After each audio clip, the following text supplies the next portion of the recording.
नाही, डेफिनेशन नाही सांगितलेली मी. नाही, कॅरेक्टरिस्टिक दुसऱ्या ऑफ सरांनी. Examiner okay. आणि manner of administration. Manners of administrator. Administrator. Administration हा नाही, ऍडमिनिस्ट्रेशन. ऍडमिनिस्ट्रेटर. हा.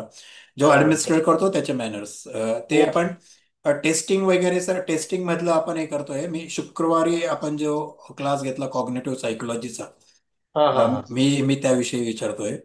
अच्छा आपलं हे अच्छा अच्छा. आता तुम्ही सांगितलं तर बरोबर आहे, फक्त हे अगोदरच्या सायकोमेट्रिक्सच्या टेस्टिंग मधलं ते तुम्ही सांगतायत. Okay okay okay. हा हा. पण ठीक आहे, बरोबर होतं. पण फक्त आपला क्लास वेगळा होता. मी शुक्रवारचं कॉग्निटिव्ह सायकोलॉजीच्या विषयी बोलतोय. ते हा हा. कॉग्निटिव्ह सायकोलॉजीची थोडी डेफिनेशन पाहिली होती, कोणत्या एका सरांनी सांगितलं. बरोबर आहे. तर अजून? डेफिनेशन सांगितलेली, cognitive psychology is a scientific study of mental processes. Exactly exactly, mental प्रोसेसचा सायंटिफिक स्टडी करता कॉग्निटिव्ह सायकोलॉजी. बरोबर असं. सर, आपण परसेप्शन बद्दल बोललो होतो.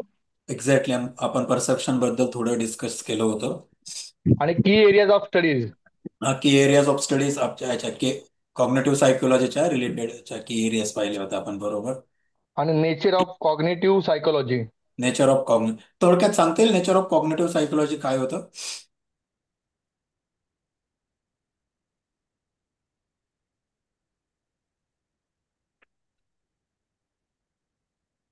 ओके. ठीक आहे. जस्ट मी रिकाप याच्यासाठी घेतोय की काही लोक अजून जॉईन होत आहेत. आज अजून आताशे 60च लोक जॉईन झालेत, बाकीचे अजून ऍड होत आहेत. तोपर्यंत म्हटलं आपण एक डिस्कशन करूया नुसतं बसण्यापेक्षा. Nature of cognitive psychology मध्ये we spoke about interdisciplinary approach exactly, to we mental spoke. processes, yes sir, yes sir. info, definite yes. information processing, emphasis on active learning, and research base. Yes yes yes. Then we spoke about scope of cognitive psychology, yes sir, correct where, correct, Swapnil sir. where we spoke about perception, memory, attention, learning, language, problem solving, and decision making, cognitive development, cognitive neuroscience, and applications in real life. We even spoke about Robert Sternberg's definition of cognitive psychology. Um, then some history, how cognitive psychology evolved over a period of time. How was the status during 1950, then during 1950 to 60, and 60 onward. These are the some areas we spoke about. Yes sir, thank you sir, good. Yeah, thanks. Swapnil sir told so many things. If anyone say anything?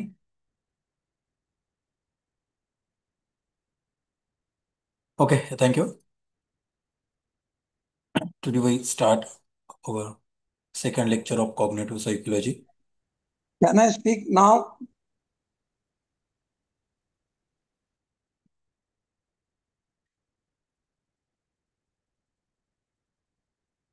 Okay. Screen दिसते परत सगळ्यांना? या, okay, thank you ma'am.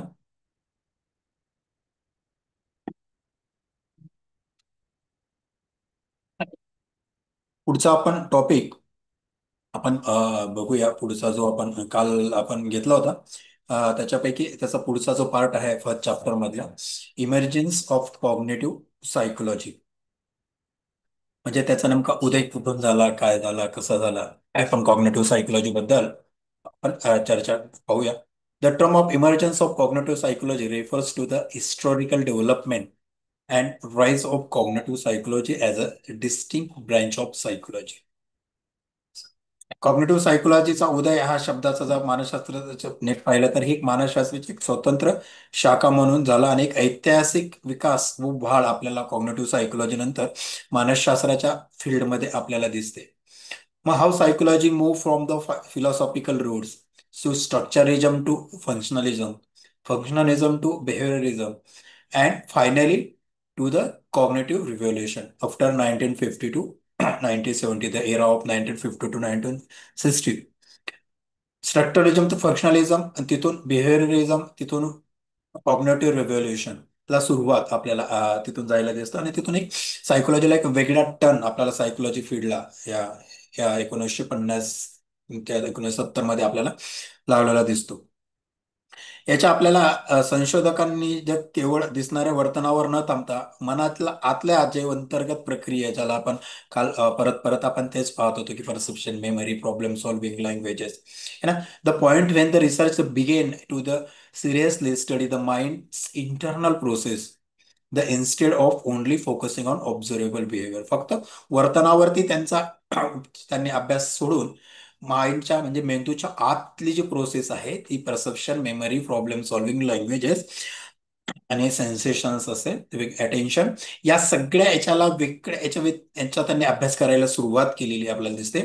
The shift where the psychology started using insight from linguistics, neurosciences and computer science to understand how human process information.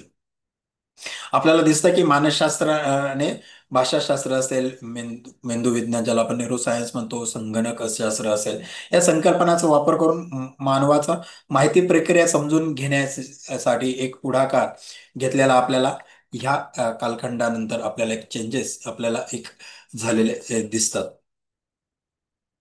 खरं तर आपण जर नीट पाहिलं, the term emergence of the cognitive म्हणजे काय, the means the rise and historical growth of this field as a separate branch of psychology.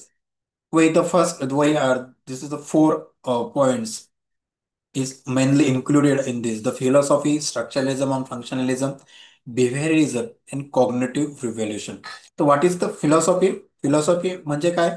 Philosophy means the early ideas about knowledge, perception, and memory. Who told this? Who said this? The Plato, Aristotle, Descartes, this type of scientists or the experts, they talk about this philosophical way about psych perception and memory also. After that, the second stuff, the structuralism and functionalism, the first scientific approaches to studying the mind. The structuralism and functionalism मध्ये काय झालं की mind brain, याच्यामध्ये स्ट्रक्चरलिझम आणि फंक्शनलिझम मध्ये mind म्हणजे ब्रेनचा वापर, अभ्यासाला सुरुवात करण्याची एक सुरुवात त्याच्यात आपल्याला झालेली दिसते. त्याच्यानंतर बिहेवियरिझम फोकस होतो, पण जेव्हा माइंडला अभ्यास केला त्या माइंडचा इतका खोलवर तिथं अभ्यास केला जात नव्हता, मग मानवी वर्तनावरती अभ्यास केला गेला. The focus only observable behaviour, the rejecting mental processes. So after that, the cognitive revolution, 1950s to 1970, the researcher shifted back to studying the mind. Shifted back. ते पुन्हा मागे गेलेत आणि त्यांनी पुन्हा मेंदूवरती म्हणजे माइंडवरती पुन्हा रिसर्च करायला त्यांनी आपल्याला सुरुवात करत, supported by the linguistic, neuroscience and computer sciences. एक नाव आपण एक पीएच बरोबर घेतलं होतं काल, तर त्याने लिंग्विस्टिक मध्ये मी म्हटलं होतं, हा लिंग्विस्टिक पण आहे, मल्टी याच्यात अप्रोच येतो. नॉम चॉम्स्की या व्यक्तीने खूप महत्वाचं study, lots of study about the linguistic, त्याने खूप मोठा त्याच्यात त्याचा रोल आपल्याला याच्यामध्ये दिसतो.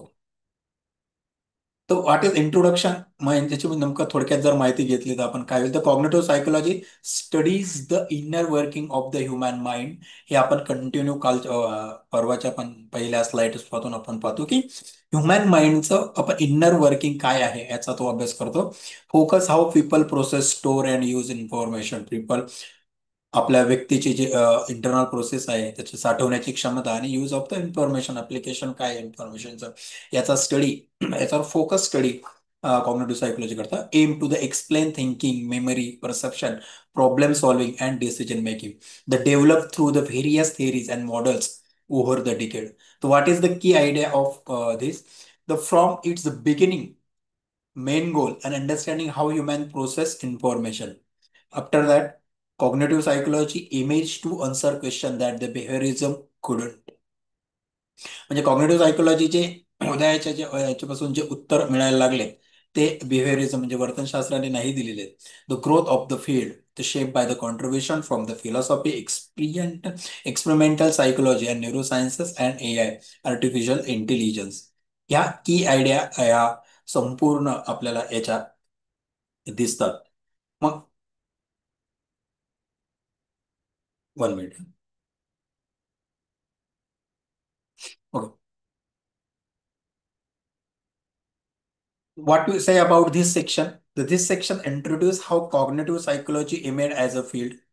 Unlike behaviorism, which focuses only the visible behavior, cognitive psychology looks inside the mind to the study how knowledge is acquired and remember and used. Over time, the many theories and models have been developed to explain this process or explain this overall the cognitive psychology theories. आपण पाहतो की वर्तनवादापेक्षा वेगळं होण्याचं कारण किंवा cognitive सायकोलॉजीचं किंवा संज्ञानात्मक मानसशास्त्र असा आपण शब्दप्रयोग करतो, याचं वेगळं होण्याचं काय कारण असेल, त्याच्यात मनामध्ये माहिती कशी मिळते, काय मिळते, किंवा मेंदूमध्ये काय प्रोसेस आहे, याचं हळूहळू अनेक सिद्धांत व मॉडेल्स ते तयार झालेत. ते आपण पुढे याच्या एकाने आपण बघणार आहोत. Early foundation pre 20th century, 2000 म्हणजे ना 20th सेंचुरीच्या अगोदर अर्ली फाउंडेशन काय होतं कॉग्निटिव्ह सायकोलॉजी. तर फिलॉसॉफिकल रूट्स आपण पाहिलं की प्लेटो एरिस्टॉटलचं आपण नाव पाठीमागं पाहिलं, तर त्याच्या नेमकं काय introduction. Cognitive psychology the scientific study of mental process आहे, आपण त्या दिवशी त्याची डेफिनेशन पाहिली होती. But its root lie in philosophy before the psychology become a science. म्हणजे याचे रूट्स जे असतात ते आपल्याला फिलॉसॉफीमध्ये सापडतात. जो जोपर्यंत सायकोलॉजीला सायन्स म्हणून मान्यता मिळाली नव्हती, त्याच्या अगोदर पासून फिलॉसॉफीमध्ये याची रूट्स, याची पायामूळ आपल्याला दिसतात. The philosophers ask questions about nature of knowledge, how humans perceive reality, how memory and thought function. हे जे फिलॉसॉफर्स होते हे नेहमी असे क्वेश्चन्स विचारायचे की जे सायकोलॉजीला रिलेट करतात. आज द नेचर ऑफ नॉलेज म्हणजे नॉलेज जे माणसाला ज्ञान मिळतं त्याचं नेचर काय, त्याची प्रोसेस काय, कसं साठवतो, कसं येतो, कसं मिळवतो, याच्याबद्दल त्यांना प्रश्न पडले होते. त्यांनी ते प्रश्न उपस्थित केले. त्याचबरोबर ह्युमॅन जे माहिती घेतो है ना, जे समजतो, त्याला जे अंडरस्टँडिंग होतं, ती रियालिटी काय, अंडरस्टँडिंग रियालिटी कशी होते, काय होते, त्याच्या बाबतीत त्यांना प्रश्न पडलेत. त्याच्याबद्दल हाऊ मेमरी जे आपली आहे स्मरणशक्ती, ती ती ती नेमकं काय, कसं काम करते, आणि थॉट फंक्शन आपण वैचारिक लेवल आपली कशी आहे, त्याचे फंक्शन्स काय, कुठल्या कुठल्या वेनी आपण ते करतो, याचा एक संपूर्ण असा एक वेगळा अनुभव म्हणा किंवा वेगळे प्रश्न आपल्याला त्यांना ह्या कालखंडात आपल्याला पडलेले दिसतात. म्हणजे मानसशास्त्र स्वतंत्र विज्ञान होण्याआधीची जी जी कार्यप्रणाली होती, त्या कार्यप्रणालीला प्लेटो, अरिस्टॉटल, डेस्कॉट सारख्या तत्वज्ञानांनी आपल्याला याच्यात खूप काम करून ठेवलेलं आपल्याला दिसतंय. द की फिलॉसॉफर्स आहेत. मग हे की फिलॉसॉफर्स कोण कोण होते, मग कोण कोण होते ते की फिलॉसॉफर्स की ज्यांनी आपल्यासाठी हा अभ्यास त्यांनी केला होता. तर आपण म्हणतो की सायकोलॉजीचा रूट्स, कॉग्निटिव्ह सायकोलॉजीचा रूट आपल्याला फिलॉसॉफीमध्ये दिसतोय. तर प्लॅटोचा कालखंड जर आपण पाहिला तर 428 ते 300 हे BCE म्हणजे बिफोर ख्रिश्चियन इरा, म्हणजे ख्रिस्ताच्या जन्मापूर्वी 428 ते 347 या कालखंडात प्लेटोचा जन्म झालेला आपल्याला दिसतो. त्याचा कालखंड आपल्याला दिसतो. त्याच्यामध्ये काम knowledge is a innate learning and is equal to recollection. तसं त्याच्या पूर्ण आपण पुढे एक स्पेशल आपल्याला एक स्लाइड आहे प्लॅटो, अरिस्टॉटल, रेने डिस्कार्टावरती. त्याच्यात आपण रिअल त्यांना नेमकं काय म्हणायचं त्याचं एक्सप्लेनेशन पाहूया. अरिस्टॉटलचा एरिया होता किंवा जो कालखंड होता तो ख्रिस्त कालखंडापूर्वी 384 ते 322. रेने देसकार्ता यांचा होता 15 ख्रिस्तानंतर, म्हणजे आत्ताच 1596 ते 1650. मेन म्हणजे रेने देसकार्ताची ड्युअलिझम आणि रॅशनलिझम ह्या दोन महत्वाच्या थेरीज किंवा दोन रचनाच्या याच्यावरती बऱ्यापैकी काम त्यांनी केलेलं आपल्याला दिसतं. तर इन्फ्लुएन्स ऑन कॉग्नेटिव्ह सायकोलॉजी, मग यांचा या इन्फ्लुएन्स या कॉग्नेटिव्ह सायकोलॉजीवर यांच्या विचारांचा किंवा यांच्या फिलॉसॉफीचा काय आपल्याला परिणाम किंवा त्याचा काय इम्पॅक्ट झालेला आपल्याला दिसतो. The plateau inspired modern theories of cognitive development इनेट structure. जे कॉग्नेटिव्ह डेव्हलपमेंटचं इनेटचं स्ट्रक्चर आहे ते आपल्याला प्लॅटोच्या अभ्यासामध्ये, त्याच्या फिलॉसॉफीमध्ये आपल्याला दिसतं. Aristotle he is a focus on the observation shape scientific experimental method. Scientific आणि एक्सपेरिमेंटल मेथड की ऑब्झर्वेशन मेथड, शेप किंवा आकार कसा द्यायचा आहे की असतो, याच्यावरती स्टडी किंवा अभ्यास किंवा याच्यावरती विचार मांडलेले आपल्याला अरिस्टॉटल दिसतात. डिस्कार्ट आहे his dualism influence the depicts on mind body relation in psychology and न्यूरोसायन्सेस.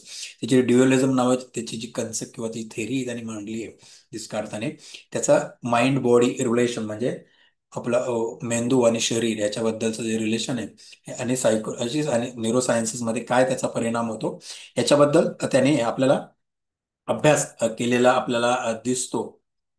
This philosophical foundation were the stepping stone that the later shape modern research in cognition. एक वेगळा मॉडर्न रिसर्च मध्ये जे पण cognition आपण झालेलं पाहतोय त्याला एक वेगळा शेप देण्याच्या या थिरीजनी एक महत्वाचं काम केलेलं आपल्याला दिसतंय. मग philosophical roots provided early insight into cognition. जेव्हा सायकोलॉजी हा शब्द पण नव्हता तेव्हा एक फिलॉसॉफिकल अँगलने याला हा शेप देण्याचं, कॉग्निशनला शेप देण्याचं काम त्यांनी केलं. Ideas of knowledge, the perception, memory steel influence modern psychology. त्यांनी जे त्याच्यातले ज्या कन्सेप्ट सांगितल्या ते आजही मॉडर्न सायकोलॉजीवरती इम्पॅक्ट करत असताना आपल्याला दिसतात. The foundation laid by Plato, Aristotle and Descartes they continuous to guide cognitive theories and research. आजही ते कॉग्निटिव्ह थेरीजला आणि रिसर्चला आजही आपल्याला ते गाईड करताना दिसतात. प्लेटोचा आपण कालखंडात पाहिला होता. Student of Socrates.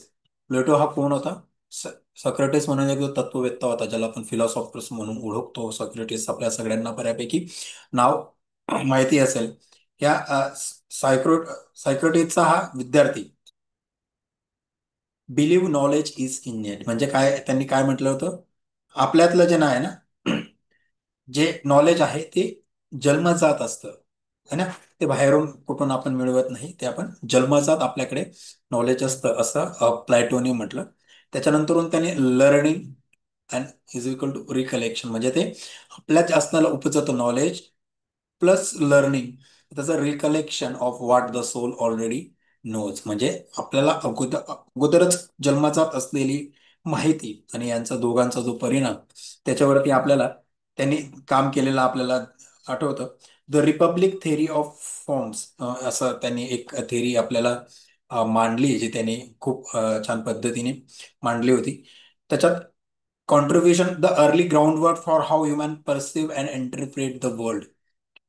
फ्लॉटोचं key early ground work काय आहे की माणसं समजून कसं घेत आहेत, ते इंटरप्रेट त्यांचं अंडरस्टँडिंग कसं होतंय, त्याच्यावर ते अर्थ कसा लावतायत या जगाविषयी किंवा आजूबाजूच्या गोष्टींविषयी, याचं महत्वाचं थिंकिंगचं कॉन्ट्रीब्युशन हे त्यांनी केलेलं आपल्याला दिसतो प्लॅटोनी. मग मग Aristotle second, Aristotle student of plateau. तर अरिस्टॉटल हा कोण होता? अरिस्टॉटल हा स्टुडंट आहे कोणाचा? प्लॅटोचा. प्लॅटो स्टुडंट कोणाचे होते? हे सायक्रेटिसचे, बरोबर. Student of plateau but had a opposite view. जरी ते स्टुडंट होते याचे प्लॅटोचे, पण व्ह्यू जे आहे त्याचा दृष्टिकोन जो आहे किंवा त्याचे थॉट्स जे होते ते त्यांचे विचार आपल्याला थोडे अपोजिट आपल्याला दिसतात प्लॅटोच्या. Emphasise the empirical observation knowledge from sense. Emphasise the empirical observation. आता पहिले काय म्हटलं त्यांनी, प्लॉटोने म्हटलं होतं की नॉलेज हे माणसाकडच्या स्वतःकडे असतो है ना, असं त्यांनी इथं तो म्हणतोय. इथे अरिस्टॉटल काय म्हणतोय उलट, emphasise empirical observation knowledge from senses. आपण जे सेन्सेस असतात 5 सेन्सेस ज्या आपल्या, या सेन्सेसद्वारे आपण नॉलेज घेत असतो, माहिती मिळवत असतो असं अरिस्टॉटलने म्हटलं. आणि मग त्याच्यात वर्स काय काय, Nicomachean Ethics and De Anima on the soul. ह्या दोन ग्रंथ आहेत त्यांचे, तुम्हाला वाचायला मिळाले तर बघा. खूप छान अरिस्टॉटलने त्याच्यामध्ये सोल म्हणजे आत्मा काय असतो आणि त्याची वैशिष्ट्ये काय आहेत याचा एक छान त्यांनी हे म्हणलं. इंट्रोड्यूस टू मेमरी आणि असोसिएशन. मेमरीचं आणि इतर गोष्टींचं असोसिएशन काय असतं हा इंट्रोड्यूस कन्सेप्ट त्या कालखंडात की जेव्हा सायकोलॉजी नावाचा शब्द अस्तित्वात आपल्या नंतर आला. पहिले मेमरी आणि त्याच्याबद्दलचं त्याचं असोसिएशन हे इंट्रोड्यूस आणि अरिस्टॉटलने केलं होतं. कॉन्ट्रीब्युशन काय आहे अरिस्टॉटलचं, build and early empirical framework of cognition. जे आपण जे मेमरी पाहतो हे पाहतो किंवा नॉलेज फ्रॉम सेन्सेस ज्याच आपण म्हणतो, हा कॉग्नेटिव्ह सायकोलॉजीचा मेन पार्ट, जे मेन फाउंडेशन किंवा जे फ्रेमवर्क आहे ते अरिस्टॉटलनी आपल्याला त्या कालखंडात केलेलं दिसतं. तर in his work the such the Nicomachean Ethics and the Anima, द Aristotle explore how the senses provide information and build knowledge. He is also explain the concept of memory and experiences are recall and association with how ideas connect with each other. त्यामुळे association म्हणतो how ideas connected which each other. He concept म्हणजे idea दुसऱ्याला बऱ्याच वेळेस ना idea आपल्या match होत असतात दुसऱ्याला, आणि त्याच्या असोसिएशन कसं होतं याचा एक महत्वाचा मुद्दा आपल्याला अरिस्टॉटलने मांडलेला. द रेने दिस्कार्ता यांचा कालखंड आत्ताच आपण 1596 ते 1650 या कालखंडातला आहे. अ फेमस फ्रेंच फिलॉसॉफर असं रेने दिस्कार्ता आहे की एक फेमस असा आहे फिलॉसॉफर, फ्रेंच फिलॉसॉफर म्हणून ओळखलं जातं रेने देस्कार्ताला. Dualism, mind and body are separate. ड्युअलिझमची थेरी त्यांनी मांडली. Mind and body are separate. Mind म्हणजे आपण म्हटलो का ब्रेन, ब्रेन आणि शरीर या दोन सेपरेट आहेत, सेपरेट गोष्टी आहेत असं त्यांनी मांडलं. त्यांनी मांडला हा ड्युअलिझम. त्याला आपण मराठीत जर म्हणायचं म्हटलं ड्युअलिझमला द्वैतवाद आपल्याकडे ना बघा अद्वैत आणि द्वैत असं वाटलं. त्या ड्युअलिझम मध्ये द्वैतवादाची जी कन्सेप्ट आहे की दोन आहेत, एक नाही आहेत, है ना. हे दोन आहेत, बॉडी वेगळी आहे आणि ब्रेन किंवा माइंड वेगळा आहे.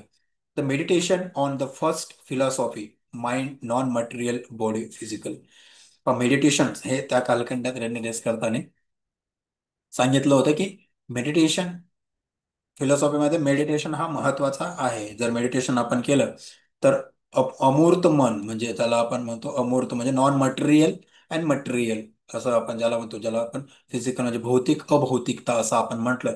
तर ह्या जो कॉन्सेप्ट ज्या आहेत त्या रेने देस्कार्ता यांनी आपल्याला मांडलेल्या आपल्याला दिसतात. The mental process are distinct from the physical process. Mental process आज distinct from physical process. Mental process या डिस्टिंक्ट करत असतात फिजिकल प्रोसेसला, म्हणजेच मानसिक प्रक्रिया आणि शारीरिक प्रक्रिया या वेगवेगळ्या असल्या तरी त्या एकमेकावरती अवलंबून असतात, किंवा मानसिक प्रक्रियाच बऱ्याच वेळेस फिजिकल म्हणजे शारीरिक प्रक्रियांना किंवा प्रोसेसला कारणीभूत असू शकतात असं रेने देस्कार्ता यांनी त्या कालखंडात म्हणलं. यांचं कॉन्ट्रीब्युशन काय आहे? The raise the key questions about mind body relationship and cognition. Mind and body यांचं रिलेशनशिप हे कॉग्निशन म्हणजे काय असा प्रश्न त्या कालखंडात त्यांनी आपल्याला उपस्थित केलेला आपल्याला दिसतो. This concept had the profound impact on the study of cognition as it is emphasized that the mind could be studied separately from the body. The Descartes' idea continue to influence modern debates in psychology and neurosciences about relationship between brain and mental processes. Again, brain and mental processes are physical. तीन कन्सेप्टला थोडं brain आणि mind ला थोडा देकारते theory थोडी आपल्याला confuse करते की mind तो थोडं माइंडला आपण जे मन म्हणतो त्या तिथं त्या मनला तो थोडं माइंड करतोय, पण तो मध्येच माइंड हा ब्रेन पण असू शकतो असं म्हणतोय. पण एक महत्वाचं त्या कालखंडात एक नवीन असा व्ह्यू कॉग्नेटिव्ह सायकोलॉजीला रेने देस्कार्ता देणे. रेने देस्कार्ताचं दुसरं कीवर्ड किंवा दुसरं त्यांनी कन्सेप्ट मांडली रॅशनलिझम अँड नॉलेज. रॅशनलिझम, नॉलेज. रॅशनलिझम हा रॅशनल आपण बऱ्याच वेळा आजही म्हणतो की माणसाने रॅशनल असलं पाहिजे, म्हणजे काय वास्तववादी असलं पाहिजे. ही वास्तववादीची भूमिका आणि त्याचा नॉलेज, त्याच्याबद्दलचं नॉलेज आपल्याला असणं खूप गरजेचं आहे. ज्यालाच आपण तर्क पाहिजे, रॅशनल पाहिजे, तार्किक काय एखादी गोष्ट आपण करतो तर रॅशनल काय, त्याच्यामुळे तर्क काय किंवा सायंटिफिक याच्याने आम्हाला पटवून सांगायचं आपण बऱ्याच वेळेस म्हणतो. तर त्याचा एक नवीन असा त्या कालखंडामध्ये तर्क केले गेले पाहिजेत किंवा त्याचा त्याचा ज्ञानाचा एकमेकांचा बेस असला पाहिजे असं त्याचं म्हणणं होतं. The advocated rationalism knowledge comes from reason and logic. त्याचं म्हणणं होतं, त्यांनी ज्यावेळेस ॲडव्होकेट केलं रॅशनलिझमला त्यावेळेस तो म्हणतो knowledge comes from reason and logic. तर्काने आणि त्याच्या कारणाने त्याचा उगम होत असतो किंवा ते तिथून येत असते माहिती किंवा नॉलेज ज्याला किंवा ज्ञान आपण असं म्हणतो. असं त्याचं म्हणणं होतं.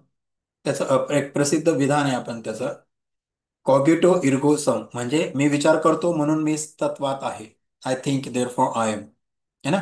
असं एक महत्वाचं एक फेमस असं त्याचं कोट आहे. The highlighted the role of rational thought in the forming knowledge. तर त्याने केलं की रॅशनल थॉट जे आहे ते नॉलेज फॉर्मिंग करण्यासाठी महत्वाचं आहे. हे त्याने हायलाइट द रोल केला रॅशनल थॉटचा नॉलेज फेम करण्यासाठी. द कॉन्ट्रीब्युशन काय आहे आपण जर पाहिलं, the influence the later cognitive theories focus on internal mental process. नंतरच्या ज्या कॉग्नेटिव्ह थेरीज डेव्हलप झाल्या त्याच्यावरती फोकस, इंटरनल मेंटल प्रोसेसवरती फोकस आणि इम्पॅक्ट करण्याचं काम रेने डिस्कार्त यांच्या थेरीने आपल्याला केलेलं दिसतं. मग what is the impact on modern cognitive psychology, ह्या जे फिलॉसॉफिकल कॉन्ट्रीब्युशन आहे यांचा मॉडर्न इन्फ्लुएन्स काय दिसतो आपल्याला मॉडर्न कॉग्नेटिव्ह सायकोलॉजीमध्ये. The Plato net the knowledge, म्हणजे जे प्लेटोने जे सांगितलं होतं की नॉलेज हे माणसाकडे इनबॉर्न असतं, त्याच्याकडे जन्मजात असतं असं जे आपण म्हणतो, किंवा जे प्लॅटोनी म्हटलेलं आहे की त्याची पुनरावृत्ती म्हणजे शिकणं वगैरे, असं जे त्यांनी म्हटलं होतं. तर त्याच्यात पुढचं आणि काय म्हटलं होतं अजून त्यांनी, influence the modern theories of cognitive development. Cognitive डेव्हलपमेंटचे नंतर जे ते थेरीज आहे, नॉर्म चॉम्स्कीने लँग्वेज थेरी जी मांडली, त्याच्यावरती आपल्याला प्लॅटोच्या ह्या विचारसरणीचा मोठ्या प्रमाणात इम्पॅक्ट झालेला आपल्याला दिसतो. एरिस्टॉटलचा काय एम्पेरिकल ऑब्झर्वेशनचा इम्पॅक्ट आपल्याला कॉग्नेटिव्ह सायकोलॉजीवर दिसतो. Knowledge from experiences and sense, knowledge कुठून मिळतं, अनुभवातून आणि ज्ञानेंद्रियातून मिळतं असं एरिस्टॉटलने त्यावेळेस सांगितलं होतं.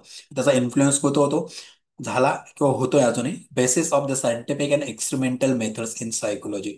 सायकोलॉजी म्हटले जे सायंटिफिक आणि एक्सपेरिमेंटल मेथडचा जो स्टडी सुरू आहे, रिसर्च चालू आहे, त्याच्यावरती इम्पॅक्ट याचा एरिस्टॉटल यांच्या एम्पेरिकल ऑब्झर्वेशनचा होत असतो.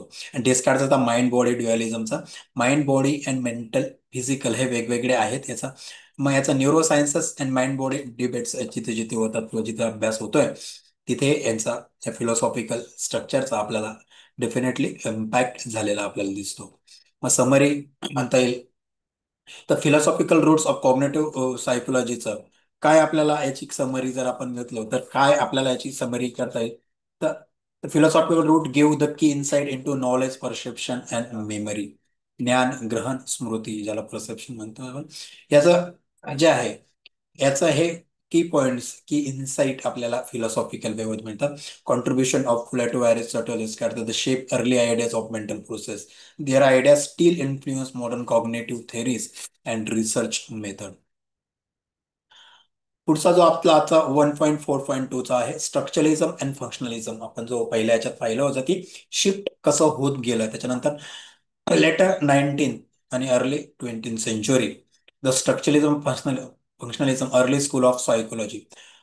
सायकोलॉजीचं सुरुवातीचं स्कूल आपण म्हणून घेतलं होतं विल्यम वुंट याला father of psychology.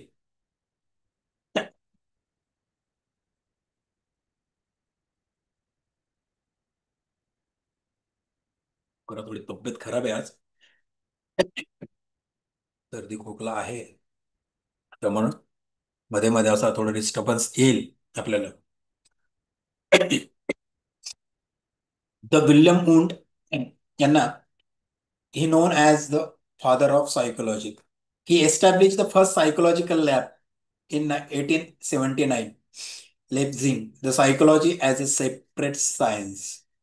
He introduced the scientific way to scientific new concept of science, the psychology as a separate sciences. His mainly approach of structuralism, study of structure of the mind, ब्रेनच्या स्ट्रक्चरचा main study William वुंटने आपल्याला केला दिसतो. Father of psychology असं William वुंटला म्हटलं जातं. द मेथड काय वापरले होते त्याने त्यांनी सांगितले, the introspection, train, observe, report, conscious experience. Conscious एक्सपिरियन्सचा इंट्रोस्पेक्शनचा त्याने ही मेथड सांगितलं की इंट्रोस्पेक्शन मेथड आपल्याला आली पाहिजे आणि सायकोलॉजीमध्ये आपण याचा वापर करतो असं आपलं तो नेहमी म्हणायचा की इंट्रोस्पेक्शनचा काय अंतःप्रत्यय आपल्याला येतो स्वतःचा त्या प्रत्येकानं अनुभव आहे, ऑब्झर्वेशन म्हणजे त्याला काय अनुभव, कॉन्शियस एक्सपिरियन्स त्याला आला पाहिजे असं. मग याचं त्याचा मेन विल्यम म्हटलं गोल होता काय, the break the complex mental process into basic elements. The break complex mental प्रोसेसला त्यांना ब्रेक जे कॉम्प्लेक्स मेंटल प्रोसेस आहेत त्यांना तोडून वेगवेगळ्या याच्याने आपल्याला तर करता येतात का बेसिक एलिमेंट्स ते कोडला आहे, सेन्सेशन, परसेप्शन, हिलिंग. सुरुवातीला आपल्याला ह्या वेगवेगळ्या एकत्रच आहेत किंवा त्याची गुंतागुंत कळायचं नाही. हळूहळू त्याला सेन्सेशन वेगळे, परसेप्शन वेगळे किंवा फिलिंग्स वेगळे. आतापर्यंत आपण सेन्स म्हटलो पण आपण सेन्सेशन हा वर्ड आतापर्यंत आपण वापरला नाही. ते सेन्सेशन हा एक वेगळा शब्द परसेप्शन बरोबर त्याने आपल्याला त्यांच्या त्या विल्यम वूडनी त्यांच्या स्टडीमध्ये दिसतात फिलिंग्स, इमोशन्स जसं आपण म्हणतो. ह्या फिलिंग्स हा एक also study the Volker psychology. What is त्यांनी विल्यम वूड यांनी काय स्टडी केलेलं आहे, अल्कोर सायकोलॉजी म्हणजेच काय, भाषा, संस्कृती आणि सामाजिक वर्तन याच्यात सुद्धा कल्चर, लँग्वेज आणि सोशल ऑफ बिहेवियर याच्यामधलं सायकोलॉजी नेमकं काय आहे याचा सुद्धा अभ्यास विल्यम वूड यांनी त्यांच्या त्या स्टडी मध्ये आपल्याला केलेला दिसतोय.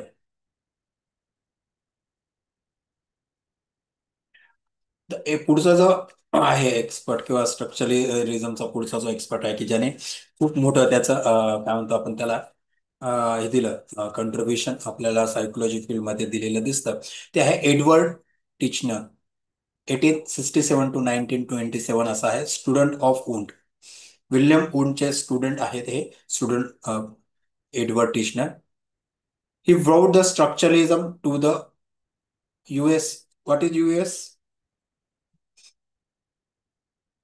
आपण काल परवा कुणीतरी पॅव्हलोवच्या थेअरीचं कोणीतरी हे केलं होतं, तर तो चा इथं शब्द आपला इथे येतो.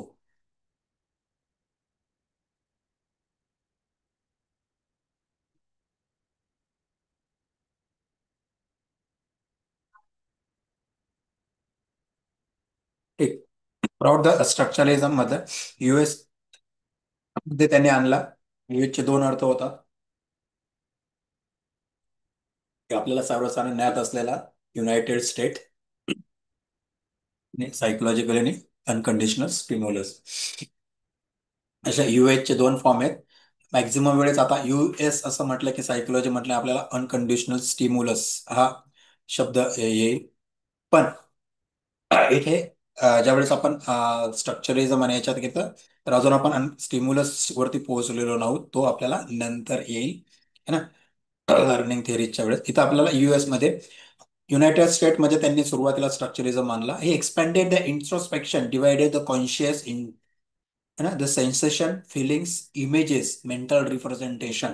इमेजेस एक नवीन म्हणजे प्रतिमा, ब्रेन्स. आता आपण बऱ्याच वेळेस पाहतो की बरेच जण म्हणतात की ब्रेनची लँग्वेज ही इमेजेस आहे. याच्यावरती जो स्टडी आपल्याकडे आहे, तर सेन्सेशन, फिलिंग आणि इमेजेसला डिव्हाइड, कॉन्शियसनेस आहे माणसाचा, त्याला डिव्हाइड करण्याचं काम, त्याला एक्सपांड करण्याचं काम एडवर्ड टिचनर यांनी केलेलं दिसतं. द कॉन्ट्रीब्युशन काय, the systematic and detail analysis of consciousness. परवा कोणीतरी आम्हाला कॉन्शियसनेस अनकॉन्शियसनेसचा आयडिया केला होता, म्हणून मी म्हटलं होतं की आपण मॅक्झिमम वेळेस आपण कॉन्शियसनेस वरतीच काम करत असतो. म्हणून या systematic and detail analysis of consciousness Edward टिचनरने कॉन्शियसनेस वरती खूप मोठ्या प्रमाणात काम केलेलं आपल्याला दिसतं. The Titchener refine Wundt's ideas of focus the narrowly on the content of the mind. Structuralism become known as the rigidity and subjectivity which lead to decline. Edward टिशनरनी काय केलं, यांनी रिफाईन केले जे वुंडनी जे काही स्ट्रक्चरलिझमच्या आयडिया ज्या सांगितल्या होत्या त्या थोडं रिफाईन नव्याने मांडण्याचा आणि विस्तृत असा मांडण्याचा ऐकलं. क्रिटिसिझम काय, टू सब्जेक्टिव्ह अँड अनरिलायबल. म्हणजे त्याने जे याचं क्रिटिसिझम आहे टू सब्जेक्टिव्ह आणि अनरिलायबल आहे असं बरेच यांनी सांगितलं.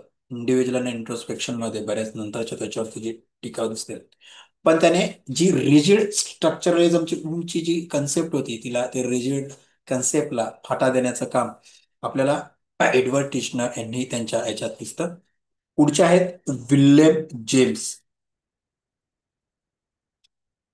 विल्यम जेम्सचं काय, यांनी द क्रिटिक ऑफ स्ट्रक्चरलिझम डेव्हलप फंक्शनलिझम यांनी क्रिटिक केलं, विरोध केला त्याला अपोज केलं की स्ट्रक्चरिझम पेक्षा आपल्याला फंक्शनलिझम हा डेव्हलप, त्यांनी नंतर मग फंक्शनलिझम नावाची न्यू कन्सेप्ट आपल्याला विल्यम जेम्स यांनी हे केलं जातं.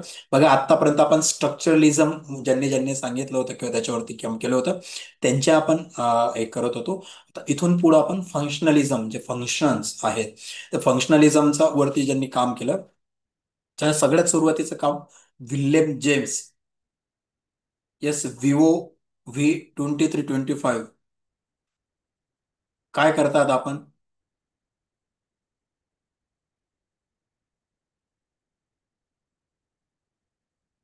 हेरच करता प्लीज. विवो मी रिमूव्ह करून दिला आपल्याला.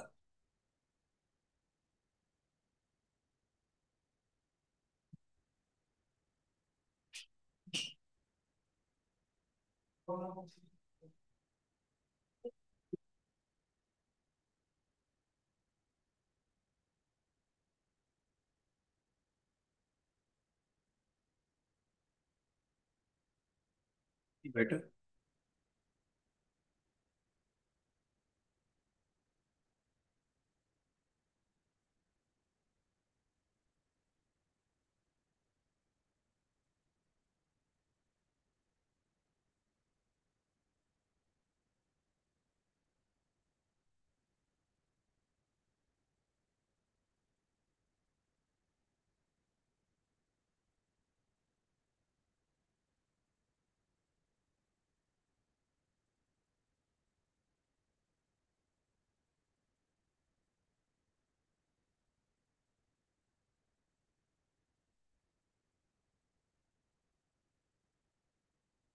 ओके.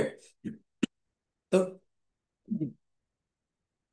विल्यम जेम्सच्या या संरचनावादाचा त्यांनी मोठं हे केलं आणि कार्यकारणवाद ज्याला विकसित केला आपण म्हणतो फंक्शनलिझम, त्याचं मेन लक्ष किंवा मेन फोकस त्याने केलं तर मेंटल प्रोसेसचं जे फंक्शन्स आहे ना, फंक्शन्स अँड पर्पज, मेंटल प्रोसेसचं फंक्शन, त्याचं कार्य कसं चाललं, त्याचा उद्देश नेमकं काय आहे याच्यावरचा मेन फोकस हा विल्यम जेम्सने त्याच्या कालखंडा किंवा त्याच्या अभ्यासाच्या स्टडीमध्ये केला.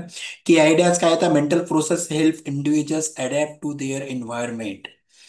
मेन आयडियाज त्याची होती मेंटल प्रोसेस, आपल्या इंटरनल ब्रेनमध्ये ज्याच्या प्रोसेस होतात मेंटली किंवा सायकोलॉजिक प्रोसेस होतात द हेल्प्स इंडिव्हिज्युअल, त्या व्यक्तीला मदत करतात कशासाठी, तर आजूबाजूचं ते एन्व्हायरमेंट आहे त्याच्याशी समायोजन करण्यासाठी, त्याच्याशी जुळवून घेण्यासाठीचं एक महत्वाचं मदत ही मेंटल प्रोसेसने आपल्याला होत असते. अशी महत्वाची की कन्सेप्ट विल्यम जेम्स यांनी त्यांच्या आपल्याला त्या स्टडीमध्ये किंवा त्यांनी जो अभ्यास मांडला त्याच्यामध्ये दिसतो. He introduce the concept of the stream of consciousness.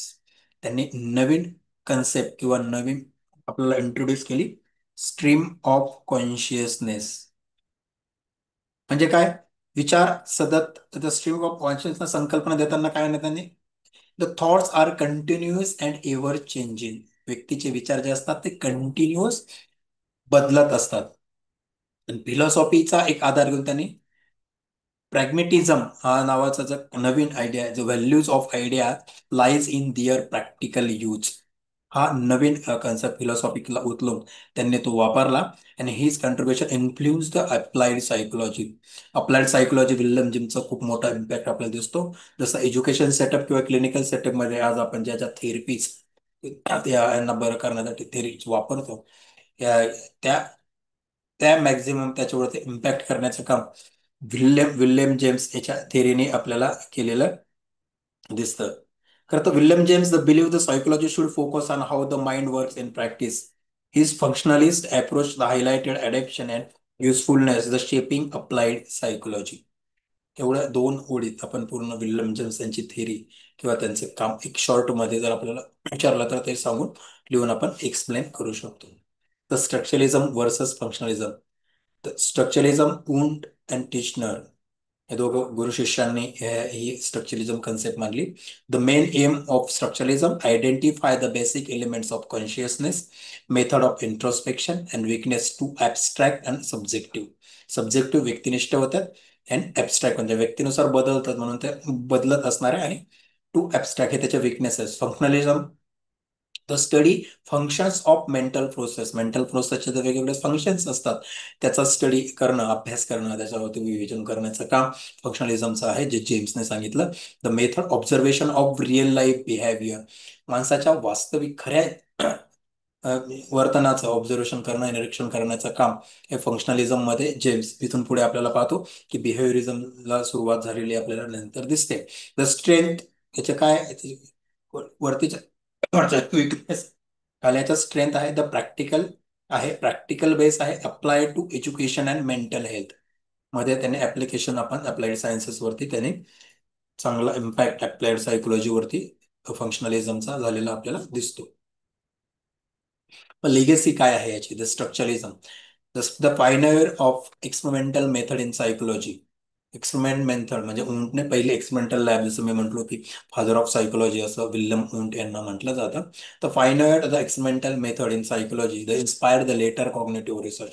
Experimental lab तयार करून कॉग्निटिव्ह रिसर्चला नंतरच्या याच्यामध्ये इन्स्पायर करण्याची सुरुवात आपल्याला स्ट्रक्चरलिझम पासून होते. तर functionalism open path of applied psychology and educational theories, जे एज्युकेशनल थेरीज, क्लिनिकल थेरी झाला किंवा अप्लाइड सायकोलॉजीचं कुठं ऍप्लिकेशन करायचं, याचा एक ओपन पॅथ म्हणजे मोकळा असा मार्ग, त्या वेगवेगळे मार्ग आपल्याला फंक्शनलिझम मध्ये विल्यम जेम्स यांनी सांगितलेलं किंवा त्यांच्या थेरीमध्ये आपल्याला दिसतात.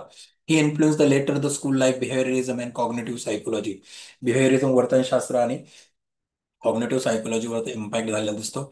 But both together the shed the foundation of modern psychology. Modern सायकोलॉजीवरती यांचा दोघांचा आपल्याला इम्पॅक्ट झालेला आपल्याला दिसतो. The while structuralism the dissected consciousness into the parts, functionalism focus on its the purpose, structuralism and limitation lead to functionalism going more influence in applied area. या वेगवेगळ्या पुढचं जर आपण पाहिलं तर विल्यम वुंट, जसं आता आपण म्हणतो की विल्यम वुंटचे दोन वेगवेगळे आपण हे पाहतो, आपण तिथे वेगळ्या याच्यात स्ट्रक्चरलिझमचा याला, इथे थोडं वेगळं काय आहे किंवा बॉर्डर कॉन्टेक्स्ट ऑफ ह्युमन कॉग्निशनला त्यांनी दिलं introspection method, observe, report, conscious. समजली का?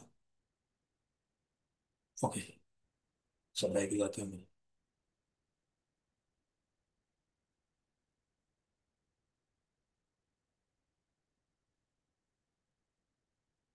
सेकंड आहे पुढचं आपलं 1.4 ते बिहेवियरिझम.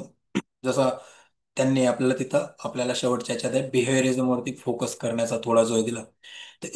1913 म्हणजे 1913 मध्ये किंवा 1950 मध्ये बिहेवियरिझम म्हणजे वर्तनावरती जास्त इम्पॅक्ट किंवा उंच की वर्तनाचं शास्त्र, मानवी वर्तनाचं शास्त्र असं म्हणजे मानसशास्त्र, असा एक वेगळा आयाम देण्याचा प्रयत्न आपल्याला ह्या कालखंडात आपल्याला दिसतो.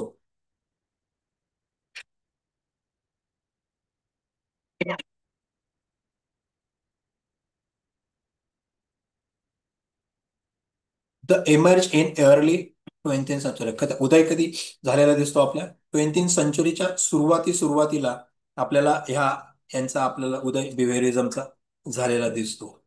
The reaction against the introspection, ना, रिॲक्शन अगेन्स्ट इंट्रोस्पेक्शन म्हणजे स्ट्रक्चरलिझम आणि फंक्शनलिझमचं त्याच्या इंट्रोस्पेक्शनच्या अगेन्स्ट रिॲक्शन झालेली या कालखंडात आपल्याला दिसते की याच्यापेक्षा पण अजून वेगळं असं मानसशास्त्र आहे किंवा मानसशास्त्राची वेगळी शाखा जी आहे ती याच्यापेक्षा वेगळी असू शकते असं त्यांनी सांगितलं. हे आर्ग्यूज बिहेवियरिझम जे होते, बिहेवियरिस्टिक सायकोलॉजी जे होते, त्यांनी आर्ग्यू केलं की psychology should study only observable behaviour. Psychology should study only observable behaviour, हे खूप महत्वाचा बिहेवियरिझम मधला महत्वाचा भाव. त्यांनी काय सांगितलं, काय आर्ग्यू केलंय? सायकोलॉजी शुड स्टडी ओनली, ते फक्त निरीक्षणाने, वर्तनाच्या निरीक्षणाने सायकोलॉजीचा आपण अभ्यास करू शकतो, त्याच्याशिवाय आपण सायकोलॉजीचा अभ्यास करू शकत नाही असं त्यांनी आपल्याला सांगितलेलं दिसतं.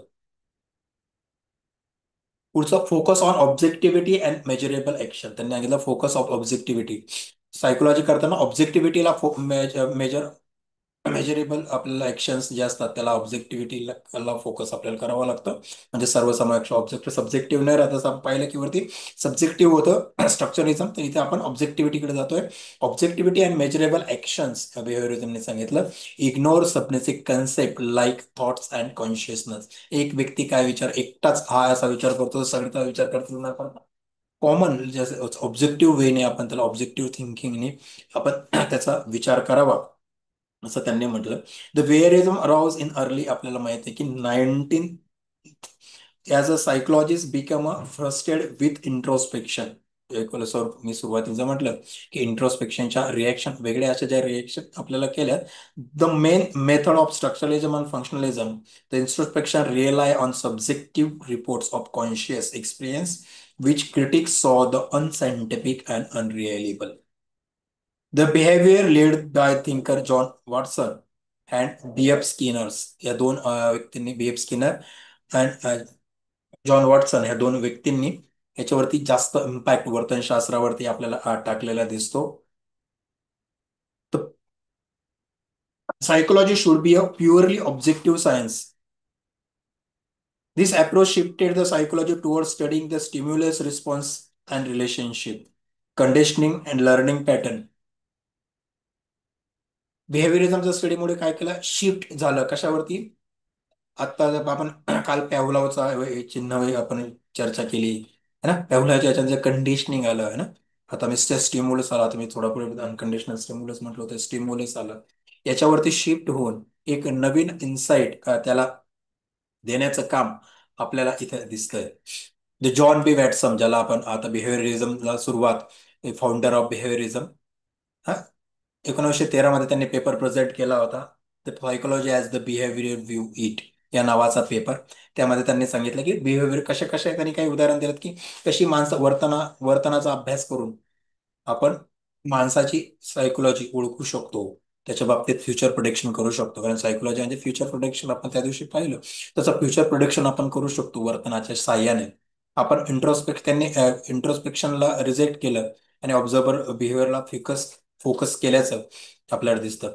तर little Albert study as a influential experiment काय, the condition fear of white rat using loud noise. त्यांनी आपल्याला एक एक्सपेरिमेंट त्यांनी केलेला दिसतो. त्याच्या एक प्रयोग पांढऱ्या उंदरावरती. तर पांढऱ्या उंदरावरचा जो प्रयोग आहे तो फेमस असा प्रयोग आहे. मी आता इथे जास्त एक्सप्लेन करणार नाही, तुम्ही बाहेर घरी जाऊन त्याचा little Albert experimental of little Albert by John B Watson हे नाव टाकलं की तुम्हाला ते मिळून जाईल. एक आता युट्यूबला पण त्याचे छान असे व्हिडिओ आहेत. एक की त्याने त्याच्यात सांगितलं की तो तो जो उंदीर आहे, पांढरा उंदीर, तो कसा घाबरतो, कुठल्या गोष्टीला घाबरतो. एक कंडिशनिंग होती त्याची घाबरायची, भीतीची. त्याची जे जो एक्सपेरिमेंट केला त्या भीतीचा, त्या नॉईजचा, आवाजाचा, की जास्त आवाज आला की तो घाबरतो किंवा त्याला काय नेमकं ते चेंजेस होतात. मग त्याच्यावरतीच त्यांनी शोध emotional response can be conditional. त्याच्यानंतर क्लासिकल कंडिशनिंगची त्या रॅटच्या किंवा उंदरावरच्या प्रयोगावरून माणसामधली जी क्लासिकल कंडिशनिंगची आहे की माणूस ठराविक घटनेला ठराविक प्रतिसाद देतो. हे जरी आपल्याला माहिती की लहानपण आपण आजूबाजून चाललो मग घंटेचा आवाज आला किंवा घंटे कंटिन्यू वाजते, तर आपल्याला आपण ऑटोमॅटिक म्हणतो की आरती चालू आहे, की आपल्याला ते माहिती आहे की आरतीच्या वेळेस घंटा वाजवली जाते किंवा का वाजवले जाते, तर लहानपणापासून एक कंडिशनिंग झाली आहे आपल्यात. हे ऐकत आलो आहे लहानपणापासून, सेम कंडिशनिंग, कंटिन्यू घंटा वाजते तर कुठेतरी आरती चालू आहे, कंडिशनिंग आहे. हे क्लासिकल कंडिशनिंगचा शोचा रिस्पॉन्सेस आपल्याला जॉन बी वॉटसनने त्यांच्या त्या थेरीमधून आपल्याला दिलेलं दिसतंय. John B Watson widely recognise the founder of behaviourism आपण पाहिलं. His most famous experiment little Albert स्टडीचा आपण आता आता जो पाहतोय. The Watson the key belief was the all behaviour is learn through conditioning. He emphasized that the psychology's main goal of the psychology is it should be the predict and control of human behavior. Human बिहेवियरला control करणं, शिकणं, कंडिशनिंगद्वारे शिकणं, हे त्याचं main goal आहे असं John B Watson यांना वाटायचं. All behaviour is product of conditioning and this shifted psychology toward more objective and scientific discipline. The though the critics later argue is ignored the role of the mind and cognition. Mind and कॉग्निशनचा impact किंवा त्याचं हे त्यांनी ignore केलेलं आपल्याला दिसतं. त्यांनी सांगितलं की माणूस शुड प्रिडिक्ट कंट्रोल बिहेवियर वाया स्टिम्युलस अँड रिस्पॉन्सेस, त्याच्याच आधारावरती माणूस शिकत असतो. सेकंड बिहेवियरिस्ट जो आहे वर्तनवादी मानसशास्त्रज्ञ आपण जसं त्यांना म्हणतो ते B.F. Skinner. B.F. Skinner he expanded on Watson behaviourism. वॉटसनने जे बिहेवियरिझमचं हे मांडलं बिहेवियरल सायकोलॉजीचं किंवा वर्तनवादी मानसशास्त्राचं जी कन्सेप्ट त्यांनी मांडली तिला एक्सपांड किंवा तिला पुढे नेण्याचं काम आपल्याला B.F. स्किनर यांनी केलेलं आहे. त्याने studied learning through the reinforcement and punishment. दोन कॉन्सेप्ट आजही आपल्याला एज्युकेशन लर्निंग प्रोसेसमध्ये रिइन्फोर्समेंट अँड पनिशमेंट आपण खूप मोठ्या प्रमाणात वापरतो.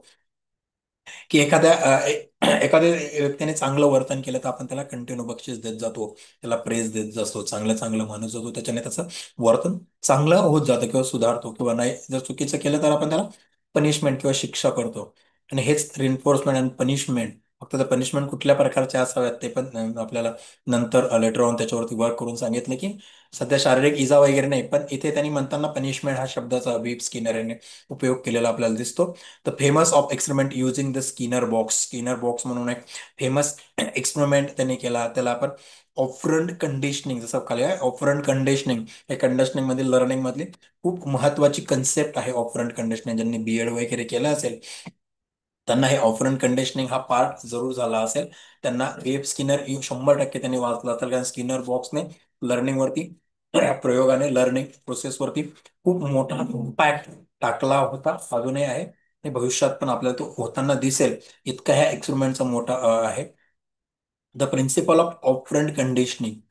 ऑपरंट कंडिशनिंगचे काय काय प्रिन्सिपल्स आहेत आपल्याला एक आहे. The reinforcement increases behaviour. माणसाचं वर्तन वाढवायचं असेल ते सुधारायचं असेल तर त्यासाठी रिइन्फोर्समेंट, त्याला म्हणजे आता म्हटलं ना त्याला काही बक्षीस देणं असेल, त्याला चांगलं आपण म्हणतो गुड. अच्छा, बऱ्याच वेळेस आपण म्हणत असतो ना आपल्या लहान घरातल्या मुलांना, बेटा छान केलं बोला का, ओके तू असं केलं तर मी तुला काहीतरी देईल, किंवा त्याने चांगलं काम केलं की त्याला आपण चॉकलेट देणं, काही गोष्टी आणून देणं, याला आपण रिइन्फोर्स म्हणतो. म्हणजे त्याला तो त्याच्याने त्याला प्रेरणा मिळते, तो उत्तेजन मिळून तो इन्क्रीज त्याचं जे बिहेवियर आहे, चांगलं वागणं असेल, चांगल्या गोष्टी असतात त्या चांगल्या घडतात.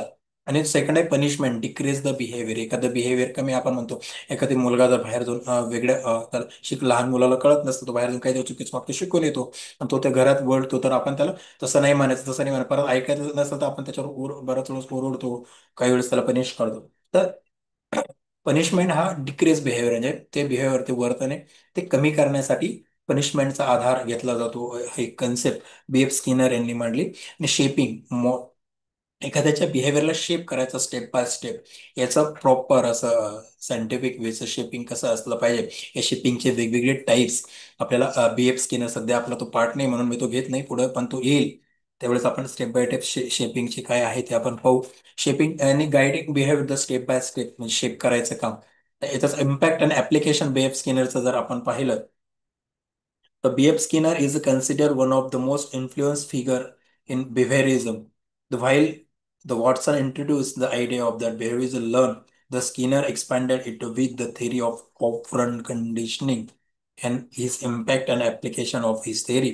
They influenced the education, behavioral therapy, and organizational psychology.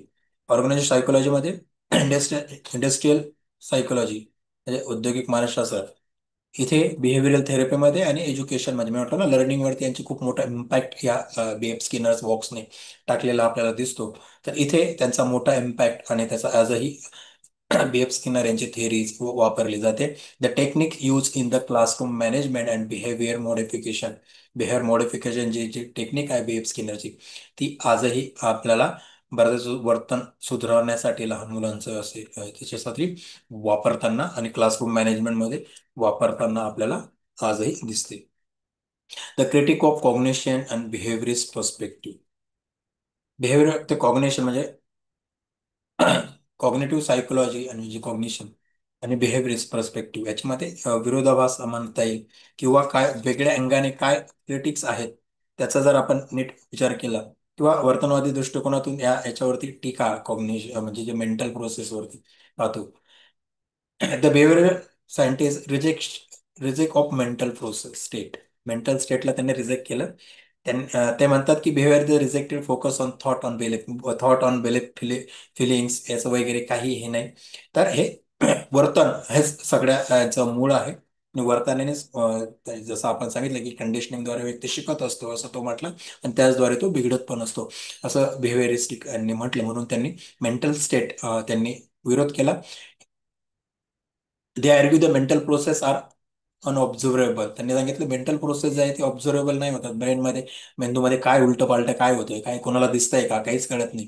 म्हणून ते अनऑब्झर्वेबल आहे आणि ते अनमेजरेबल. आपण मेजर पण नाही करू शकत. त्यावेळी इतक्या टेक्नॉलॉजी नव्हती. आता टेक्नॉलॉजीने आपण मेजर करू शकतो की किती केमिकल किती कमी जास्त होतात, पण त्या कालखंडात ते नव्हतं. म्हणून त्या कालखंडात त्यांनी वर्तनवादी मानसशास्त्राने त्याला विरोध केल्याचं आपलं दिसतं. Psychology should study only observable behaviour. त्यांनी सांगितलं सायकोलॉजी हे फक्त ऑब्झर्वेबल बिहेवियर आहे आणि तेच आपण करू शकतो. The external stimuli and reinforcement, new concept ज्या आपण पाहतो की BF स्किनरच्या याच्यातून आपल्याला एक्सटर्नल स्टिम्युली आपल्या बिहेवियरवरती एक्सपांड इम्पॅक्ट करत असतो. तर काय नेमकं एक्सपांड करत असतो आपल्याला वाटतं की काय एक्सपांड बिहेवियर स्टिम्युली करत असेल. तर एक्सटर्नल स्टिम्युली आपल्यावरती इम्पॅक्ट करतो, याचं उदाहरण कोणी देऊ शकतं का? काय पद्धतीचं? मी अनम्यूट आपला माईक हे करून आपण बोलू शकतो की एक्सटर्नल स्टिम्युली म्हणजे बाह्य घटक आपले जे असतात बाहेरील, ते आपल्या दैनंदिन जीवनावरती इम्पॅक्ट करू शकतात. आहे काय एखादे असं उदाहरण ते आपल्याला इम्पॅक्ट करू शकतात असं?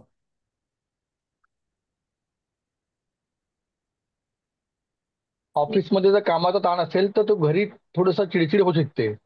एक्झॅक्टली, घरी चिडचिड, त्याचा त्या कामाचा ताणाचा आपल्यावरती घरी इम्पॅक्ट होतो. बरोबर, म्हणजे एक्सटर्नल स्टिम्युली आपल्यावरती इम्पॅक्ट करतोय आपल्या बिहेवियरवरती. गुड. अजून?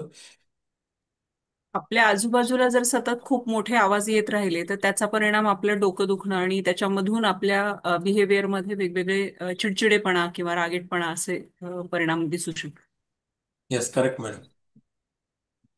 मोठ्या आवाजामुळे पण आपल्या याच्यावरती इम्पॅक्ट होतो. बढिया. अजून? सर नॉर्मल वेदर, गरमी सर एक्झॅक्टली, हे नॉर्मल थंडी. वेदर, आत्ताचं जे आपलं वेदर आहे आत्ताचं, त्याचं पण आपल्या याच्यावरती इम्पॅक्ट होतोय. तर ह्या हे एक्सटर्नल स्टिम्युली आहेत आणि त्याचे आपल्या लाईफवरती परिणाम होत असतात असं आपल्याला ह्या बिहेवियरिस्ट थिअरीज जे आहेत त्यांनी आपल्याला सांगितलं. Behaviour shape by environmental stimuli. Environment आता आपण जे म्हटलं की एन्व्हायरमेंटले जे वेगवेगळे स्टिम्युलस आहेत किंवा वस्तू आहेत, ज्या घटना आहेत, ज्या घडतात, त्याचा आपल्यावरती परिणाम होत असतो आणि तेच परिणाम इतके करतात की ते आपल्या वर्तनावर परिणाम करून त्याला आकार देण्याचा ते प्रयत्न करतात. मग व्यक्ती चिडचिडेपणा वागायला लागतो. बऱ्याच वेळेस आजूबाजूचं वातावरण खूप छान आहे, जर पॉझिटिव्ह स्टिम्युलस मिळत असेल, चांगलं स्टिम्युलस मिळत असेल, तर बिहेवियर पॉझिटिव्ह वेने पण बदलू शकतं. Reinforcement, the key to modifying behaviour, म्हणजे एखाद्या बिहेवियर वाढवायचं असतं तर त्याच्यासाठी काहीतरी बक्षीस योजना म्हणा, त्याला प्रेरणा, त्याला चांगलं म्हणणं है ना, त्याला बक्षीस देणं वगैरे ह्या टाईपचं करण्यासाठी हे करून त्याचा बिहेवियर मॉडिफाय करण्याचा प्रयत्न केला जातो. आणि म्हणून त्याला रेन्फोर्समेंट, आपण रेन्फोर्स केला जातो, त्याला दिलं जातं, त्यांनी ते करावं म्हणून त्याला वेळोवेळ उत्तेजना देण्यासाठी त्या गोष्टी केल्या जातात. Focus on stimulus response and learning. Conditioning वरती मेन फोकस आपल्याला या थेअरीच्या या बिहेवियरिझमने केलेला दिसतो. कंडिशनिंग म्हणजे स्टिम्युलस रिस्पॉन्स आणि त्याच्यातून शिकणं.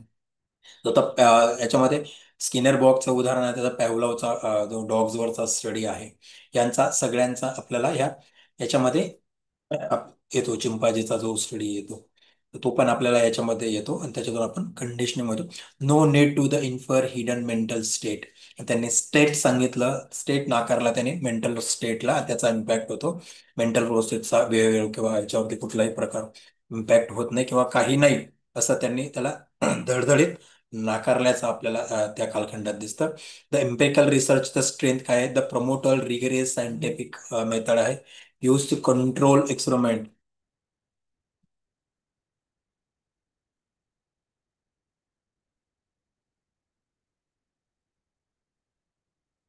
Use the control experiment control त्यांनी एम्पिरिकल रिसर्च मध्ये establish the psychology as a natural science है ना. पण नॅचरल सायन्स काय? Psychology as a natural science आहे असं म्हणतं. The produce valuable research on conditioning and learning. त्यांनी रिसर्च दिलेत, एक्सपेरिमेंट दिलेत की कंडिशनिंग आणि लर्निंग वरती त्यांनी दिलेत. लिमिटेशन्स काय आहेत बिहेवियरिझम, आपण हे घेऊन थांबू कारण बऱ्याच स्लाइड्स आहेत ते आपण उद्या कंटिन्यू करूया. हे शेवट आपण लिमिटेशन हे बिहेवियरिझमची शेवटची स्लाइड थांबून आपण सांगून आपण थांबूया. दे इग्नोर इंटरनल मेंटल प्रोसेस, जसं आपण सांगितलं परसेप्शन, मेमरी, प्रॉब्लेम सॉल्व्हिंगला त्यांनी इग्नोर केलेलं आहे. They couldn't explain complex human behaviour, जसं लँग्वेज, क्रिएटिव्हिटी जे आहे याच्यासाठी त्या ह्युमन बिहेवियरमध्ये होतात. दे कुडंट एक्सप्लेन, त्यांनी ते एक्सप्लेन केलेलं नाहीये कॉम्प्लेक्स ह्युमन बिहेवियर, जे क्लिष्ट मानवी वर्तन आहे त्याच्यावर एक्सप्लेन त्यांनी केलेलं नाहीये. They led to the cognitive revolution, त्यांनी नंतर आपल्याला पाहतो की पण त्यांनी कॉग्नेटिव्ह रिव्होल्युशन जे झालं 1919 वर्तनवादी मानसशास्त्रानंतर कॉग्नेटिव्ह सायकोलॉजीच्या सुरुवातीच्या 10 वर्षामध्ये जे रिव्होल्युशन झालं त्याच्यामध्ये त्यांच्या जो बिहेवियरिझमच्या याचा महत्वाचा इम्पॅक्ट, त्याला तो क्रॉस इम्पॅक्ट म्हणजे क्रॉस म्हणून झालेला स्टडी असेल किंवा वेगळ्या याच्याने असेल, पण त्याचा एक इम्पॅक्ट झालेला आपल्याला दिसतो. द लिगसी अँड इम्पॅक्ट आहे scientific rigorous the foundation for modern psychology, strong influence on applied field, clinical psychology, education, organisation, बिहेवियरमध्ये याचा इम्पॅक्ट मोठ्या प्रमाणात आपल्याला दिसतो. बिहेवियर थेरपीमध्ये आजही आपल्याला याचा वापर आपल्याला ह्या टेक्निकचा होता दिसतो. Technique like classical and operant conditioning still use to treat phobias, anxiety म्हणजे भीती आहे, चिंता आहे किंवा व्यसन आहे अशा आजारांमध्ये आजही आपल्याला या बिहेवियरिस्टिक थेरपीचा बिहेवियर थेरपीचा आजही वापर होताना आपल्याला दिसतो. आणि link to cognitive revolution the 1950 to 1960 the cognitive revolution emerge the build on the behaviouristic method but included the mental process. Mental ठीक आहे पण त्याला थोडं हे करून इन्क्लूड ते वापस मेंटल प्रोसेसच्या अभ्यासाकडे गेले तर त्यांनी ते दोघांना कॉम्बाईन करण्याचा प्रयत्न केला. Shifted psychology to more comprehensive the studying both behaviour and cognition. मग नंतरच्या आत्ताची जर आपण डेफिनेशन पाहिलं तर आपल्याला कॉग्निशन आणि बिहेवियर असं त्या डेफिनेशन मध्ये सायकोलॉजीच्या दोन्हींचा आपल्याला अभ्यास केलेला दिसतो. द समरी मग बिहेवियरिझमची काय, shift in psychology the focus on observe behaviour, the established psychology as a scientific and objective discipline, the strong influence on theoretical psychology, stimulus response and learning, applied psychology, education, therapy or organization psychology. Limitations काय आहे त्याचं, एका याच्यामध्ये ignore internal mental process, legacy the provided foundation for behavioural therapies and future researches असं आहे. तर पुढचा point आपण उद्या कंटिन्यू करूया. पुन्हा एकदा आपल्या सर्वांचे धन्यवाद. काही प्रश्न असतील तर आपण 1-2 मिनिटात घेऊया.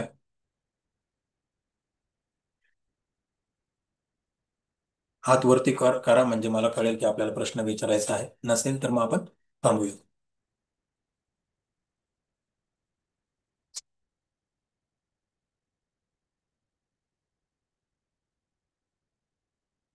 Yes sir, Swapnil sir.